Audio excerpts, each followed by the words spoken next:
السلام علیکم اسٹوڈنٹس، امید کرتا ہوں آپ سب خیریت سے ہوں گے۔ آج ہم فال آف ڈھاکہ یا سقوط ڈھاکہ کے بارے میں جانیں گے۔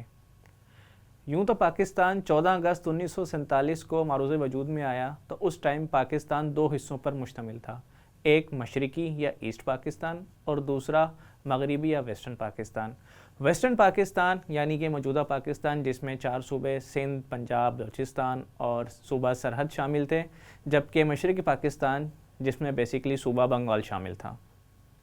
آج ہم یہ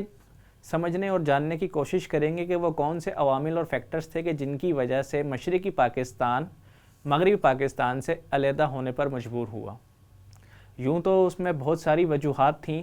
تاہم جو چند امپورٹنٹ یا قابل ذکر وجوہات ہیں ان میں سے سب سے پہلا جو ہے وہ ہے جغرافیکل لوکیشن یا جغرافیائی دوری کا ہونا۔ مشرقی اور مغربی پاکستان کے درمیان تقریباً 1600 کلومیٹر کا فاصلہ موجود تھا، جو کہ ہندوستان کی شکل میں موجود تھا۔ یہ ایک بہت بڑی وجہ تھی مشرقی اور مغربی پاکستان کے علیحدہ ہونے کی۔ جس طرح ہم موجودہ دور میں یعنی موجودہ پاکستان میں سندھ سے پنجاب، بلوچستان یا سرحد کچھ گھنٹوں میں سفر طے کر کے پہنچ سکتے ہیں، وہ بھی بنا کسی رکاوٹ کے، مشرقی اور مغربی پاکستان کے حالات اس سے یکسر مختلف تھے۔ درمیان میں ہندوستان ہونے کی وجہ سے اس طرح کا ڈائریکٹ ٹرانزٹ پاسبل نہیں تھا، اور ہندوستان نے ڈے فرسٹ سے کوشش کی تھی کہ کسی طریقے سے پاکستان کی آزادی کو رول بیک کیا جا سکے۔ اس وجہ سے بہت سے معاملات اور جگہوں پر پاکستان اور مشرقی اور مغربی پاکستان کے درمیان ڈائریکٹ راستہ نہ ہونے کی وجہ سے دوسرے ممالک کے ذریعے سے جانا پڑتا تھا، جس کی وجہ سے مواصلات میں بھی دیری ہوتی تھی، انفارمیشن کے پہنچنے میں بھی ٹائم لگتا تھا، اور کوئی ریمیڈیل ایکشن اگر کسی وجہ سے لینا ہوتا تو اس میں بھی ڈیلے آتا تھا۔ کیونکہ مغربی اور مشرقی پاکستان کی عوام کے درمیان فاصلہ بہت زیادہ تھا اور مواصلاتی رابطہ تقریباً نہ ہونے کے برابر تھا، اس وجہ سے بھی دونوں جگہوں کے رہنے والی عوام کے درمیان بہت سی مس انڈرسٹینڈنگز یا غلط فہمیاں موجود تھیں۔ جغرافیائی فاصلے کی وجہ سے وہاں پہ اور یہاں پہ یعنی کہ مشرقی اور مغربی پاکستان میں سوشل ڈیفرنس بھی موجود تھا، یعنی کہ جو کلچرل ڈیفرنس تھا وہ بھی ایک بہت بڑی وجہ تھی۔ مشرقی اور مغربی پاکستان میں سوشل ڈیفرنس بہت زیادہ تھا۔ یہاں اور وہاں کے رہنے والوں کے رسم و رواج میں، بول چال میں اور زندگی کے جو عام معاملات ہم روز جن سے نبر آزما ہوتے ہیں، جو روز ہم ادا کرتے ہیں، ان میں بھی قدرے فرق موجود تھا، جس وجہ اور بیچ میں تقریباً 1600 کلومیٹر کے فاصلے ہونے کی وجہ سے کیونکہ ڈائریکٹ رابطہ نہیں تھا تو یہ دونوں عوام آپس میں ایک دوسرے کے قریب نہیں آ سکے، جس کا بھرپور فائدہ ہندوستان اور دوسری عالمی برادری نے اٹھایا، جو کہ ہم آگے جا کے ڈسکس بھی کریں گے۔ کلچرل ڈیفرنس ہونے کی وجہ سے وہ آفیسرز جو کہ ایسٹرن پاکستان کے تھے یا مشرقی پاکستان کے تھے، جب ان کا تبادلہ مغربی پاکستان میں ہوتا تھا، یا مغربی پاکستان کے وہ افسران جن کا تبادلہ مشرقی پاکستان میں ہوتا تھا، تو رسم و رواج اور رہن سہن کے فرق کی وجہ سے وہاں جا کر ایڈجسٹ کرنا بھی مشکل ہوتا تھا۔ مغربی پاکستان کے وہ افسران کہ جن کی تعیناتی مشرقی پاکستان میں کی جاتی تھی، وہ وہاں کی عوام سے فاصلہ رکھتے تھے، اور اس فاصلے کی وجہ سے وہاں یہ تاثر عمومی طور پر پھیلنے لگا کہ مغربی پاکستان کی انتظامیہ اور مغربی پاکستان کے افسران، یہاں تک کہ مغربی پاکستان کی عوام بھی شاید مشرقی پاکستان کو اس قدر کی نگاہ سے نہیں دیکھتی جو قدر انہیں ملنی چاہیے۔ یوں تو مغربی پاکستان کے افسران کے رویوں کی وجہ سے بھی مشکلات اور خفگی میں اضافہ ہو رہا تھا، تاہم پے در پہ لگنے والے مارشل لاز کی وجہ سے بھی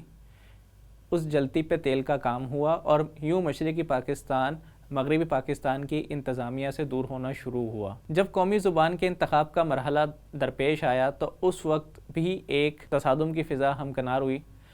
کہ مغربی پاکستان کی عوام اردو، جبکہ مشرقی پاکستان کی عوام بنگال کے حق میں باہر نکلی، اور اس کو روکنے کے لیے جب یہاں کی انتظامیہ نے وہاں پر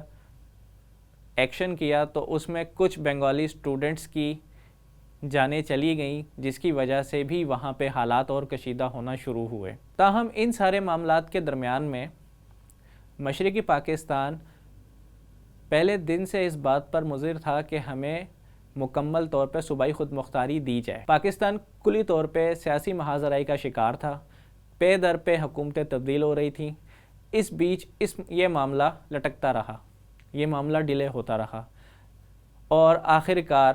بنگال کو یا مشرقی پاکستان کو صوبائی خود مختاری سن 1970 میں اس وقت دی گئی جب انڈیا نے مشرقی پاکستان پہ حملہ کر دیا۔ تاہم اگر یہ صوبائی خود مختاری مشرقی پاکستان کو بہت پہلے دے دی جاتی تو شاید آج حالات کچھ مختلف ہوتے۔ انتظامی معاملات کی نااہلی اور افسران کے رویوں کی وجہ سے جہاں پر مشکلات بڑھتی جا رہی تھیں، کشیدگی بڑھتی جا رہی تھی، احتجاج بڑھتے جا رہے تھے، وہیں پر ہندوستان کی آرا پہ یا ہندوستان کے وہ جاسوسی نظام جو کہ مشرقی پاکستان میں ہندوستان بہت پہلے سے چلا رہا تھا، اس کے ذریعے سے اس نے مشرقی پاکستان میں یہ پروپیگنڈا شروع کر دیا کہ مشرقی پاکستان کے لوگوں کا استحصال مغربی پاکستان جان بوجھ کر رہا ہے۔ اس کے لیے وہاں پر موجود پہلے سے کچھ ہندوؤں کو بھی استعمال کیا گیا، جبکہ کچھ مشرقی پاکستان کے لیڈرانز کو بھی اس کیس میں استعمال کیا گیا۔ اور چونکہ مشرقی پاکستان کی اکنامک کنڈیشن مغربی پاکستان کی اکنامک کنڈیشن سے کچھ مختلف تھی، کچھ کمزور تھی، تو یہ پروپیگنڈا اور ہوا پکڑنا شروع ہوا، یہاں تک کہ شیخ مجیب الرحمن جو کہ مشرقی پاکستان کے ایک بہت ہی پرومیننٹ لیڈر تھے، جب انہوں نے اپنا 6 پوائنٹ کا مینیفیسٹو یا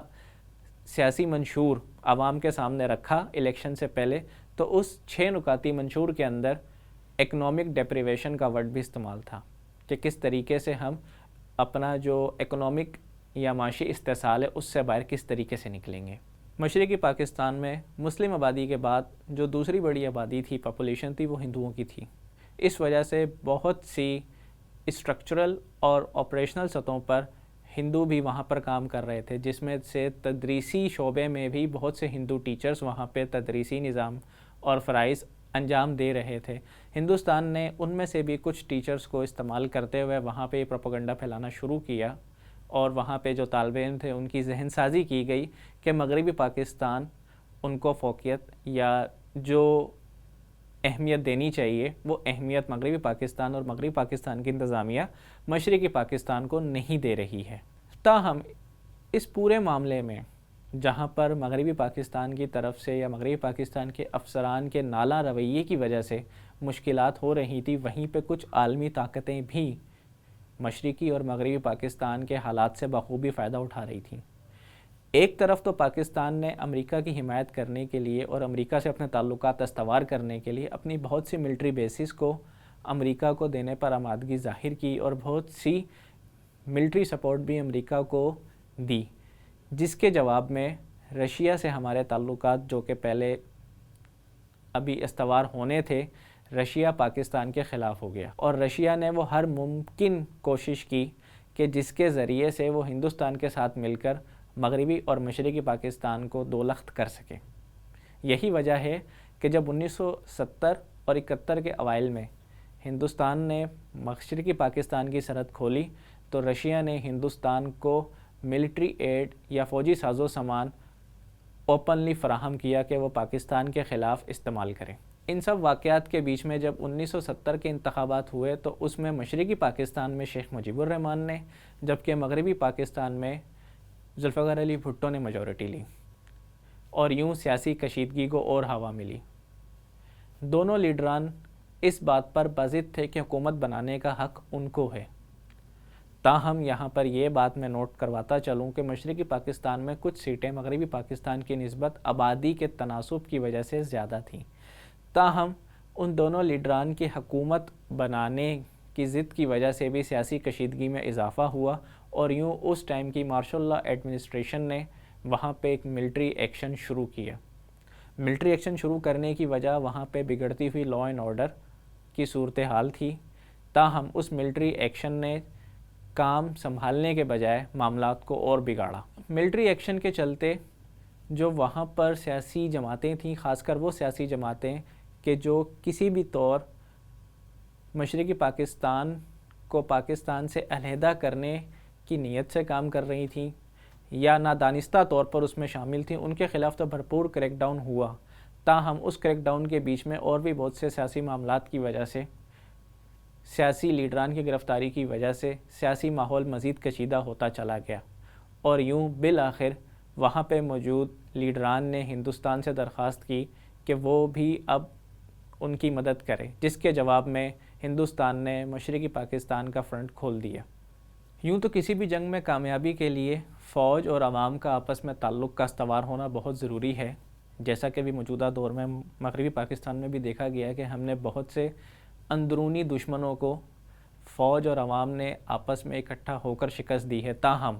مشرقی پاکستان کے کشیدہ حالات کی وجہ سے